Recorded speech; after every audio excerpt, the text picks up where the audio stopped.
Bonjour à tous, j'espère que vous allez excellemment bien. Aujourd'hui on se retrouve pour parler voile, pour faire le débrief de cette journée du côté du Vendée Globe. Journée numéro 6, on va revenir un petit peu à ce qui s'est passé hier. Premier abandon sur la course, on en parlera. On parlera également des petits problèmes, des petites réparations de certains concurrents. Et puis on parlera de la situation météo, d'un nouveau leader au général. Et pour la première fois c'est un non-foiler, donc on parlera un petit peu stratégie et de la situation météo qui est vraiment extrêmement complexe. Il n'y a pas forcément d'option parfaite pour le moment et surtout les fichiers météo sur certains coins ne semblent pas hyper fiables.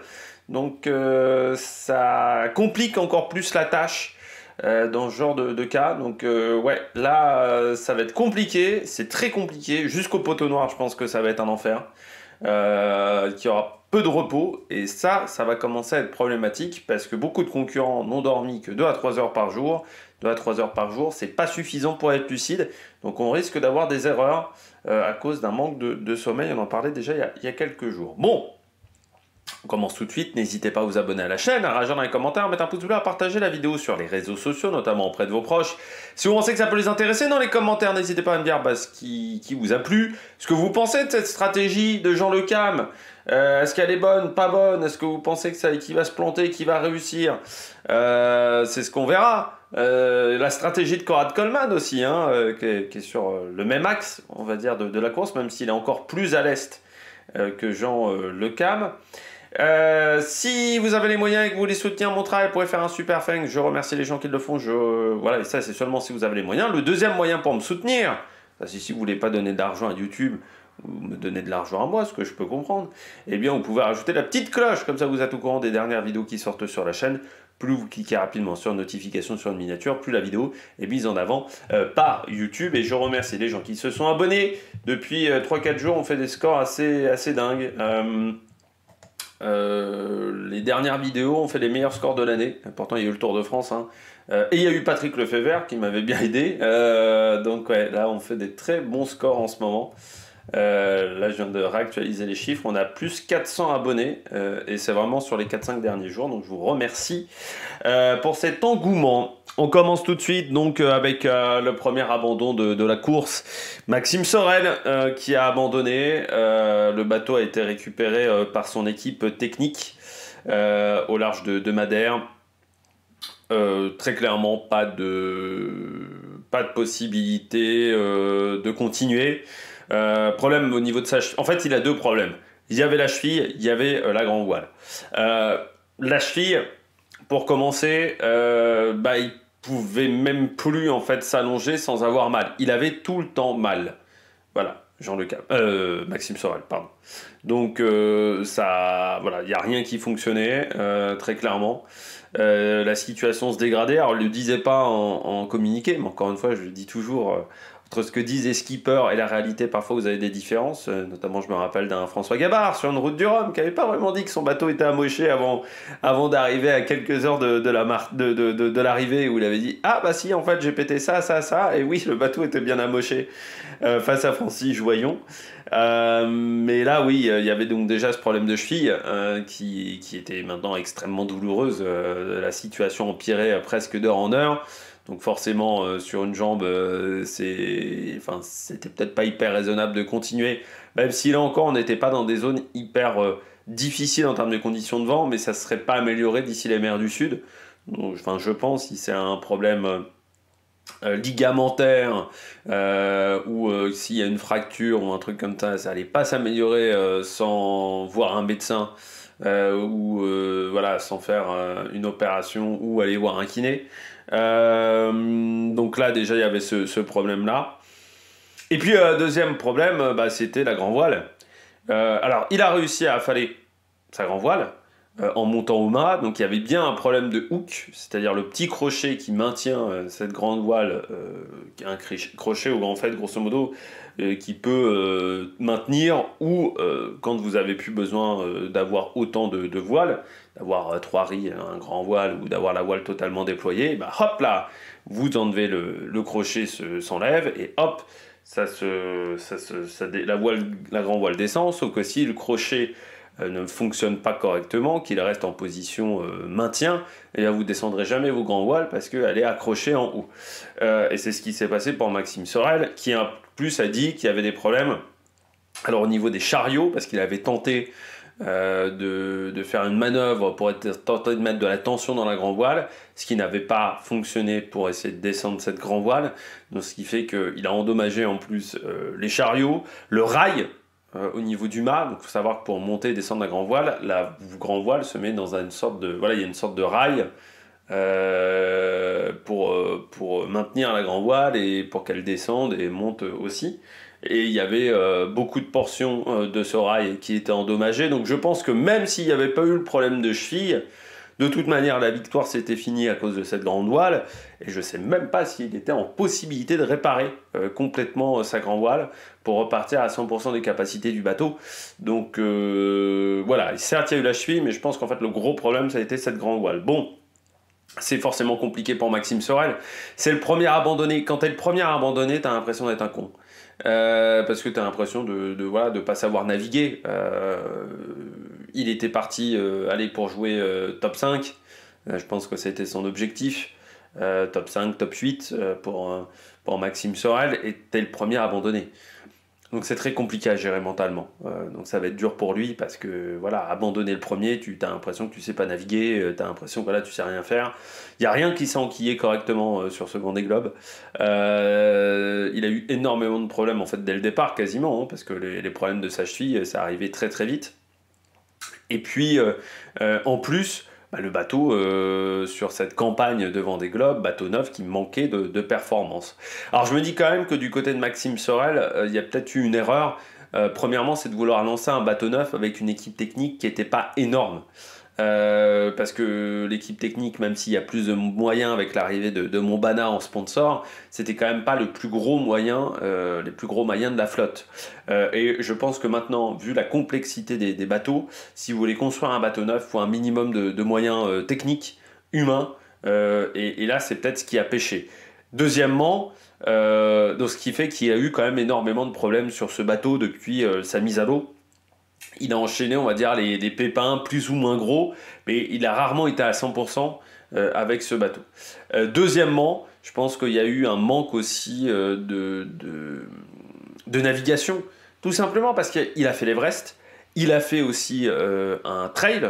Alors c'était pas l'ultra trail du Mont Blanc, c'était la course juste avant, qui est un petit peu plus courte, mais ça reste un trail.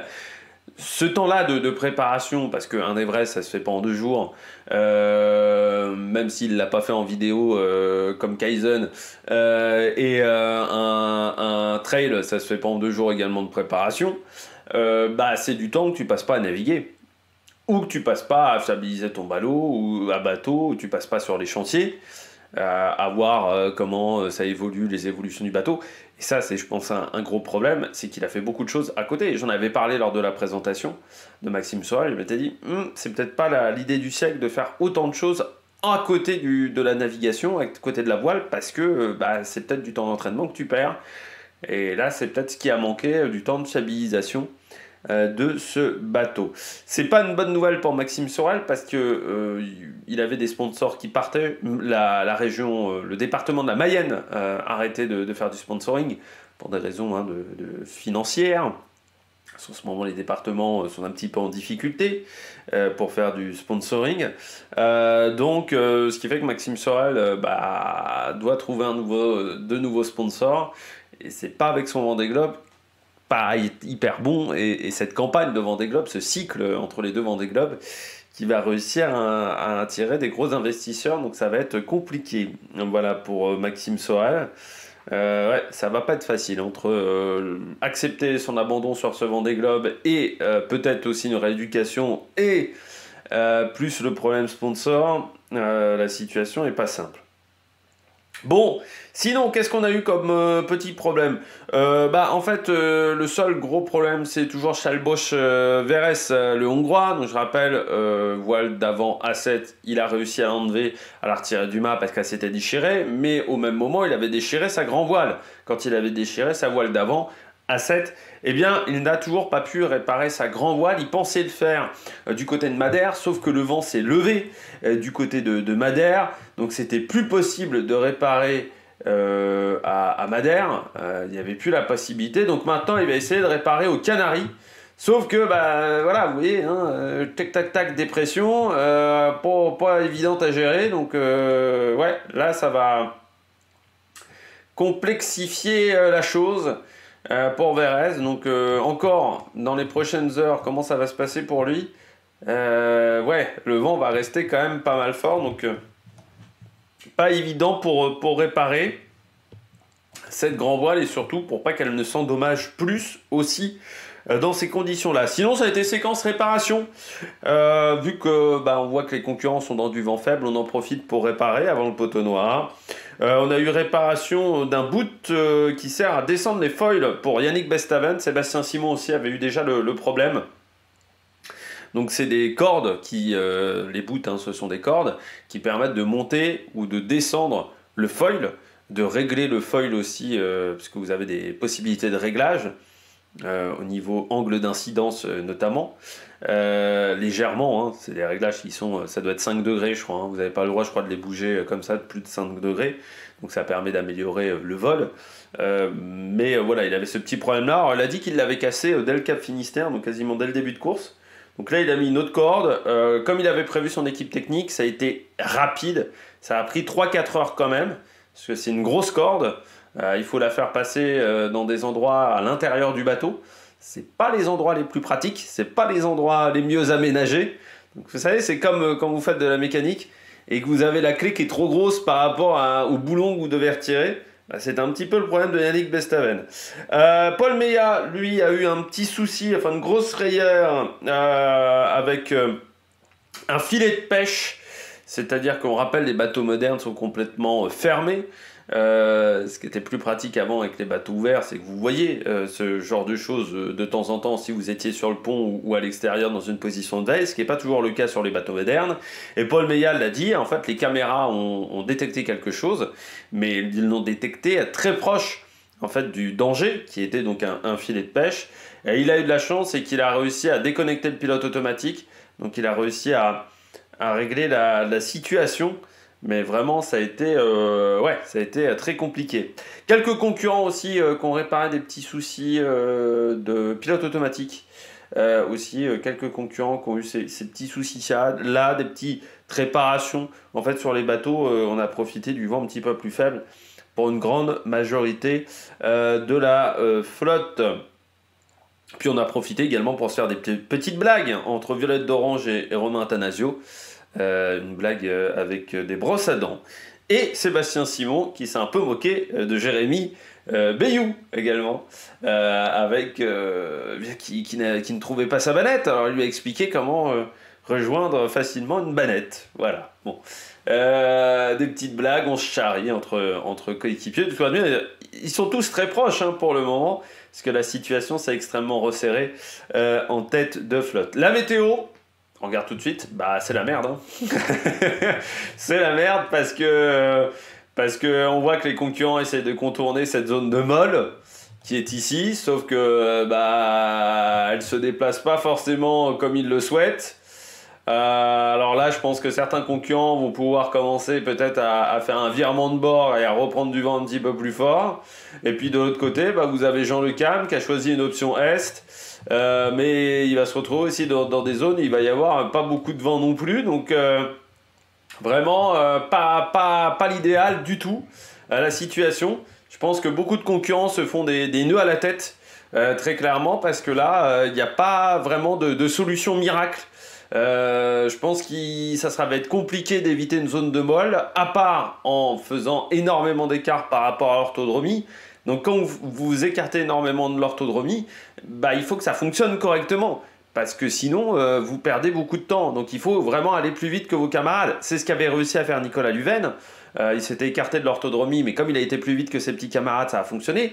Quand vous vous écartez de l'orthodromie et que vous n'allez pas plus vite que vos camarades, ça peut être un problème. Et j'ai peur que du côté des bateaux à dérive, certains aient quand même vraiment raté l'option Est, qui me semble intéressante pour ces bateaux-là, qui ont besoin de moins de vent pour être efficace par rapport au foiler. Et on voit que Jean-Luc Ham a plutôt des moyennes qui sont pas dégueulasses sur les 24 dernières heures. Alors, c'est pas le bateau le plus rapide sur les 24 dernières heures, mais les moyennes sont pas ignobles. Et puis surtout, il fait moins de kilomètres que certains autres concurrents. Il est un petit peu plus bas, hein, vous voyez, en latitude, parce que certains concurrents, alors vous voyez, par exemple, hier, on regardait Thomas Ruyant. Thomas Ruyant a absolument pas bougé en latitude, quasiment, en 24 heures. C'est-à-dire, il est allé vers l'ouest, mais il n'est pas descendu de l'Atlantique pour essayer de choper du vent. Donc ça a fait des contournements qui sont énormes. Et puis cette zone de molle, elle est présente, hein, parce que vous voyez que là, on regarde dans 26 heures, bah c'est toujours pas évident. Hein. C'est pas évident. C'est vrai que Conrad Coleman, on se dit, hop là, peut-être en passant comme ça, en essayant de récupérer du vent ici. Le problème, c'est qu'après, s'il passe de ce côté-là, du Cap-Vert, il va se retrouver rebloqué par une autre zone de molle, normalement, ici, qui reste. Hein. Mais bon, c'est peut-être l'option, Conrad Coleman a peut-être choisi une option qui va être très intéressante pour lui, avec son bateau. Conrad Coleman qui réparait un petit peu ses hydrogénérateurs aussi. Voilà, parmi les petites réparations, mais disait, les batteries sont complètement rechargées par les panneaux solaires. Donc pour l'instant, ça fonctionne, les panneaux solaires. On rappelle qu'il veut faire le tour du monde sans utiliser d'énergie fossile. Conrad Coleman, donc ce fait qu'il a un bateau qui est un petit peu plus lourd, mais qui reste efficace, hein, vous voyez, dans ces conditions-là. Il est à 9 nœuds, quand Jean-Luc Ham a 8. Alors certes, avec des situations avec un peu moins de vent du côté de la flotte. Alors du côté du classement, c'est compliqué ce classement, parce que ça dépend de l'orthodromie. Je rappelle que le classement, c'est la distance. On prend la référence et l'orthodromie, et ensuite on prend les concurrents les plus proches de l'orthodromie. Sauf que là, comme beaucoup de concurrents se sont éloignés de l'orthodromie, ça fausse un petit peu le classement, mais on peut quand même voir que Jean-Luc Ham et Conrad Coleman sont plus bas en latitude que notre ami Thomas Ruyant. Donc si on prend un classement au niveau latitude, eux, ils sont plus bas que eux. Donc je dirais qu'on est sur... Il n'y a pas de solution miracle, hein, pour un classement d'une course. Aussi au niveau des conditions climatiques, ça se réchauffe. Hein, plus on descend, plus ça se réchauffe. Donc c'est vrai que les concurrents qui avaient encore des produits frais à l'intérieur des bateaux, va falloir les manger rapidement, parce que sinon les produits ils vont être perdus, gâchés. Donc il va falloir manger. Pour ceux qui avaient encore des bananes, des tomates, des oranges et clémentines sur les bateaux, et bien là, il va falloir manger les produits frais, ou encore des œufs notamment. Il va falloir les manger. Bon, le leader du classement général, c'est Jeannot Le Cam, clac, Jean Le Cam, qui a pris la bonne option. Alors il a dit pourquoi il a choisi cette option-là, parce qu'il était passé une chouille proche des Canaries. Donc il s'est dit, bon, ok, je vais prendre cette option-là Est, parce que sinon, l'option Ouest va être dure à récupérer. Et puis, il a dit de toute manière qu'il ne tente rien, n'a rien. C'est pas con de la part de Jean Le Cam. S'il choisit la même trajectoire que les foilers, il sera forcément derrière. Il ne peut pas rivaliser avec les bateaux les plus rapides. Un foiler, ça va plus vite qu'un bateau à dérive. Bon, c'est le problème. Donc, s'il fait la même stratégie que les foilers, en gros, il finira 10e. Hein. Donc, là, la stratégie la plus évidente, c'est tenter un coup. Il va être obligé de tenter des coups. Il a un bateau qui est moins rapide. Quand vous avez un bateau qui est moins rapide, il faut tenter des coups stratégiques. C'est comme en Formule 1. Quand vous êtes un peu moins rapide que la voiture de devant, la possibilité, c'est de faire un arrêt au stand en décalé. En vous disant, je vais faire qu'un arrêt au stand au lieu de 2. Et vous évoluez en termes de stratégie. Quand vous n'êtes pas le plus performant, il faut avoir une stratégie qui est un peu meilleure. C'est ce qu'essaye d'avoir Jean Le Cam. Pour le moment, ça se passe bien. On verra dans la suite de la course. Mais ça lui permet de revenir dans le premier paquet, parce que jusqu'à maintenant, Jean Le Cam, il était plutôt 20e. Il était plutôt dans le deuxième peloton. Ce coup-là de passe à l'Est, ça lui a permis de revenir au moins dans le premier peloton, parce que je pense que même s'il est un petit peu ralenti, il ne se retrouvera pas dans le deuxième peloton. Donc c'est une bonne option pour Jean Le Cam. Quand tu es derrière, de prendre une autre stratégie. Ça permet en plus qu'on parle de toi, parce que là, ça fait depuis 10 minutes que je parle de Jean-Luc Ham, ça fait depuis 10 minutes que vous savez que c'est tout commence en Finistère, Armor Luxe. C'est bien pour Armor Luxe, c'est bien, les sponsors sont contents, c'est pareil pour Conrad Coleman avec MS Amlin, ça fait parler des bateaux et des skippers d'avoir une autre stratégie.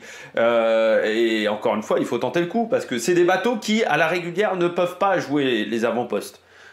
Donc s'ils veulent jouer les avant-postes, il faut qu'ils aient une autre stratégie. eh bien Jean Le Cam a été très intelligent là-dessus. Deuxième, Giancarlo Pedote qui a perdu un petit peu de terrain par rapport à Jean Le Cam entre 7h et 11h. Il a perdu 10 000 à peu près.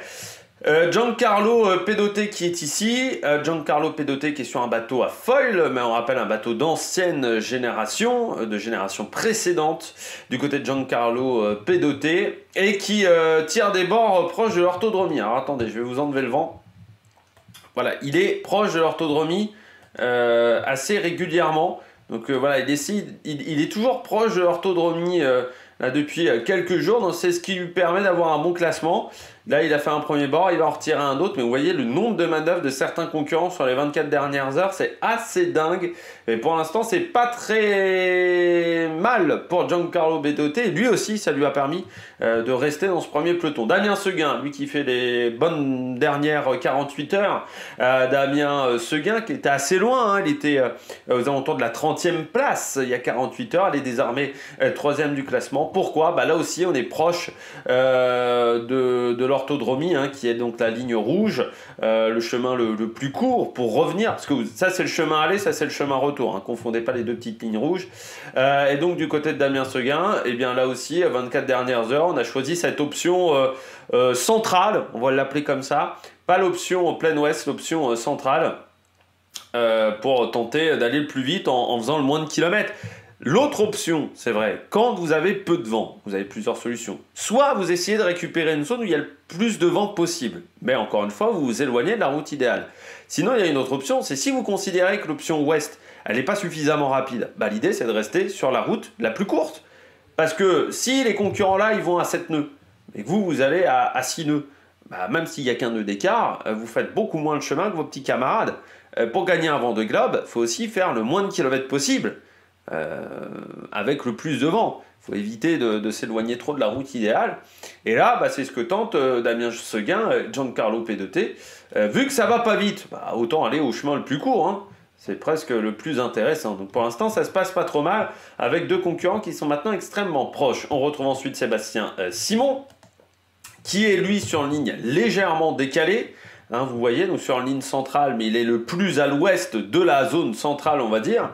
On va expliquer ça comme ça, du côté de Sébastien Simon, qui avance quand même à 10 nœuds, hein, donc son bateau est efficace dans ces conditions-là, parce que c'est plus rapide que d'autres concurrents qui sont à côté, donc c'est pas mal, il rivalise bien avec Clarence Kreber, Samantha Davis un petit peu plus lente, donc c'est plutôt pas mal. Et puis on retrouve ensuite donc Conrad Coleman sur l'option Est, plein Est, le plus à l'Est hein, même de la flotte, Conrad Coleman, donc ça se passe plutôt bien. Et puis Benjamin Ferré, qui a fait des modifications sur son bateau, Benjamin Ferré. Il a enfin écouté les conseils de Jean Le Cam qui lui disait tu devrais, on va dire, rendre étanche ton rooftop, enfin ta zone de vie. Parce qu'en fait, il a une casquette. Voilà, et sa casquette n'était pas étanche parce que tu pouvais, c'est les casquettes à l'ancienne, c'est un bateau, on va dire de génération 2012-2013, donc c'était pas des bateaux fermés, c'était au tout début, on a rajouté les casquettes. Le premier bateau à avoir une casquette c'est Foncia, c'est Michel Desjoyaux en 2008-2009, et puis ensuite on a créé, donc on a mis ce système sur plus de bateaux, donc c'est un système on va dire de décapotable, de coupé cabriolet. Des fois c'est complètement ouvert et c'est comme un bateau on va dire à l'ancienne. Puis des fois c'est un peu fermé, sauf que c'est pas étanche. Cette casquette-là, donc la zone n'est pas au sec, donc il a rendu sa casquette étanche. Il a fait un petit joint comme vous pouvez faire chez vous, hein, un joint de carrelage hein, tout simplement, avec de la colle. Enfin voilà, avec du joint, et voilà, il a fait un petit joint autour de sa casquette. Et il a testé également son kit pour rafistoler la coque. Voilà. Si vous avez des kits prêts à l'emploi, on va dire, pour si vous avez un trou dans la coque ou un problème structurel sur le bateau, ce sont des kits qui sont faits exprès. Et là, c'est ce qu'il a utilisé Benjamin Ferré pour se faire à la manière dont fonctionne le kit, pour se faire au mode d'emploi du kit. Voilà, il l'a testé de cette manière-là, ce qui n'est pas con. Parce que c'est vrai que quand vous êtes dans les mers du Sud et que vous n'avez jamais fait ça, c'est pas l'idéal. Alan Roura, 7ème, qui remonte aussi. Après, j'ai envie de dire, Alan Rohra, je suis presque déçu. Il n'a pas choisi l'option S. C'est quand même un bateau Alex Thompson, normalement.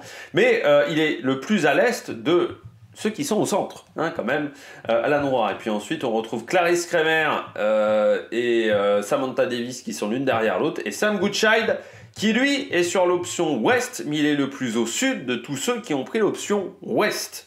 Qu'avant, ça va être compliqué à comprendre, parce qu'il est passé par le dessous. Là, hier, il y avait Ruyant, Charlie Dalin, Johan Richomme qui étaient dans cette zone-là, et il les a dépassés en passant plus au sud qu'eux. Plus au sud, il y avait encore un petit peu de vent, même si ça s'est calmé depuis, donc Sam Goodchild est pas mal.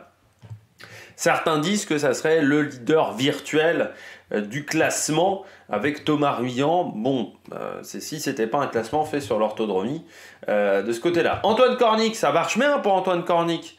11e avec Humani Mobilier. Arnaud Boissière qui continue. Benjamin Dutreux qui reste à une centaine de milles. Hein. Il a du mal à remonter maintenant au classement. Et puis Boris Herman qui a perdu du temps. Après, on s'y attendait, hein, Boris Herman. J'étais presque surpris hier qu'il soit 3e. C'est un bateau qui n'est pas efficace dans ces zones de transition. On en avait parlé, on avait dit, hein, ce bateau, il a du mal dans des zones sans vent. Et là, on est dans des zones avec très peu de vent. Donc forcément, il est un petit peu moins efficace que ses petits camarades. Même si là, il est de nouveau à 15 nœuds en ce moment. Yannick Bestaven, le temps de réparation, ça lui a coûté un petit peu de temps par rapport à ses camarades avec son foil. Donc forcément, c'est du temps où il n'a pas pu régler le bateau. Et puis Nicolas Luven également, qui se retrouve un petit peu plus au sud que ses petits camarades. Bon, qui est 17e pour le moment au niveau du classement, mais c'est difficile, encore une fois, d'établir un classement fiable parce que ces concurrents-là sont partis sur une autre route. Donc voilà, lui, il est au centre de ceux qui sont partis à l'ouest. Et un petit peu plus au nord, on retrouve Thomas Ruyant, Charlie Dalin. Alors Charlie Dalin, je pense qu'il a dû faire un record de manœuvre hier. C'est vraiment, il a enchaîné pas mal de petites manœuvres.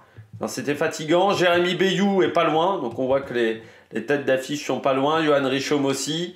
Vous avez Louis Burton. Donc tous ces petits copains-là sont ensemble. Paul Meillat, lui, a perdu un petit peu de temps, mais aussi dans ce match-là. Et puis Pip Air, qui est presque la plus au nord de la flotte avec Jingju Shu, qui est parti dans cette stratégie-là. Mais on voit que c'est difficile. En ce moment, il y a des nœuds dans la tête pour beaucoup de concurrents. Jingju Shu revient de l'arrière. Vous le voyez, il n'a plus que 277 000 de retard parce qu'il est dans du vent qui est un petit peu plus fort que ses camarades. Donc on retrouve la situation météo, donc compliquée dans les prochaines heures. Pourquoi? Je vous parlais des nuages. Vous voyez, les nuages, ils sont pas top. Alors c'est pour ça qu'on va plein ouest, parce qu'on voit que dans les prochaines heures, ça devrait se dégager un peu. Mais Jean Le Cam aussi, ça va se dégager pas mal. Donc la situation va peut-être évoluer à l'avantage de Jean Le Cam. Mais on va encore prendre du retard par rapport au record. Les statistiques des 24 dernières heures pour conclure cette vidéo, eh bien c'est très simple. Jingju Shu qui a fait le meilleur, qui a complété le plus de 1000 sur les 24 dernières heures. C'est pour dire que c'est quand même pas allé très très vite avec 568 km, donc 307 000 parcourus en 24 heures. Donc on est loin des 546 000 parcourus par Nicolas Luven, qui reste le record pour le moment de cette édition, avec Denis Vandenberg qui est 2e, Oliver Air 3e, donc plutôt des bateaux mal classés.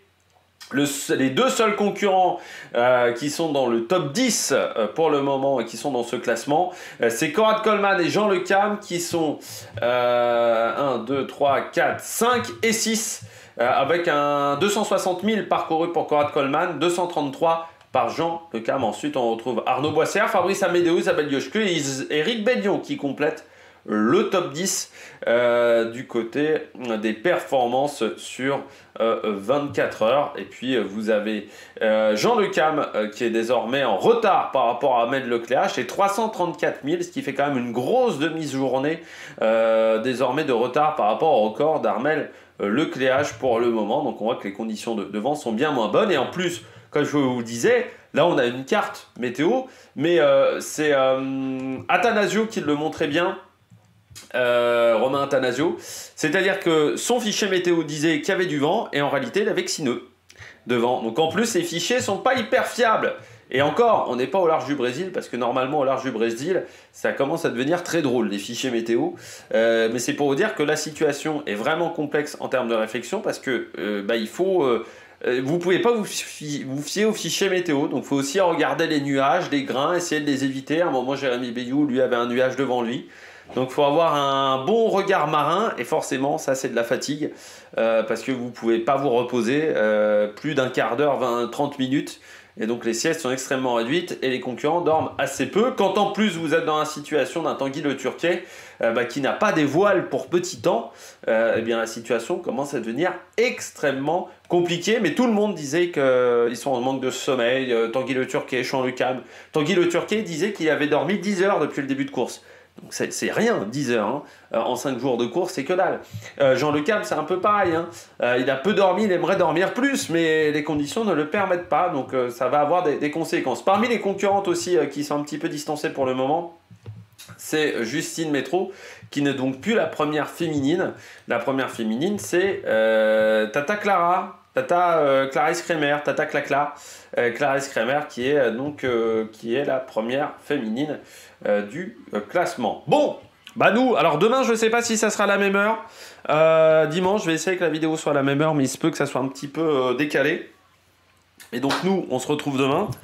On aura encore des choses à dire. Avec cette situation de bol, le classement, je pense, sera pas encore hyper fiable. Puis on verra si les concurrents de l'option Ouest, notamment Thomas Ruyant, ont réussi à récupérer du vent et ont réussi à dépasser leurs petits camarades de l'option centrale ou de l'option Est. Allez, ciao ciao sur la Mec Production.